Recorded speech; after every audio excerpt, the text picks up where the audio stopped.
Sa Mindanao, nagsagawa ng isang caravan ang Southern Philippines Medical Center para mapalawak pa ang kaalaman ng publiko sa banta ng heart failure. Bukod dito, caravan layo na gawing unified ang management at pag-aalaga sa mga pasyente. Si Regine Lanuza sa sentro ng balita. Pabataan na ng pabata ang nagkakaroon ng heart failure sa Mindanao. Ayon yan kay Dr. Erwin Hanino Ibanez, presidente ng Philippine Heart Association Davao Southern Mindanao Chapter at doktor ng Southern Philippines Medical Center o SPMC.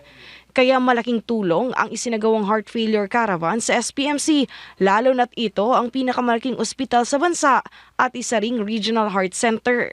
Sa pamamagitan nito ay maipapaintindi na kinakailangan ng pagtutulungan ng lahat sa pamamahala ng pasyente. Tulong to dahil sa yung awareness particularly na ang pagmamanage ng heart failure o pagpalya ng puso hindi lamang sa isang cardiologist lang, kumbaga buong team. Batay sa pag-aaral ng Philippine National Heart Failure Network, ang heart failure ay nakaapekto sa 10.4% ng populasyon sa Pilipinas. Paliwanag ni Chairperson Dr. Erlyn Demere ng Philippine Heart Association Council on Heart Failure, ang heart failure ay isang chronic at progresibong kondisyon kung saan ang puso ay hindi makapag-pump ng sapat na dugo upang matugunan ang pangangailangan ng katawan. Ang nasabing sakit ay hindi umano nakukuha sa maikling panahon lamang.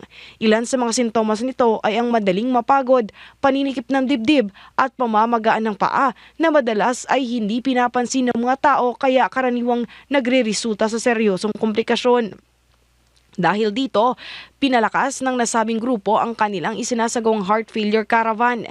Ang nasabing aktibidad ay isang educational tour na ginawa upang mailapit ang kaalaman at pagsasanay sa specialized heart care awareness sa mga pasyente lalo na sa mga probinsya.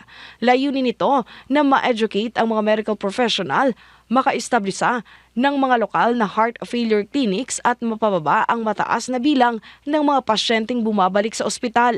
The Heart Failure Caravan was actually conceived so that we can bring the heart failure care and to the different regions in the country, because heart failure is a leading cause pa rin of hospitalizations, of death.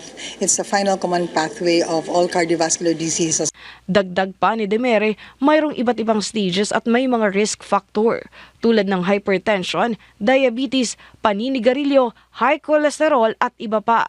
Kaya importante na ma-identify agad, ma-diagnose at madala sa tamang treatment. Samantala, isa rin sa layunin ng Heart Failure Caravan na gawing unified ang management sa pag-aalaga sa mga pasyente. Lalo't sa ngayon, isang espesyalista lamang ang kadalasang nag-aasikaso sa mga pasyente at hindi natututukan ang komplikasyon at iba pang pangangailangan. When you're dealing with heart failure, we kind of forget na yung pasyente maraming kailangan. So, kinakailangan dyan is not just the medical part, no? Kundi kinakailangan din na may rehab siya, may nutrition building, yung community needs niya. No? So, I think that's the most common thing na problema natin sa Philippines.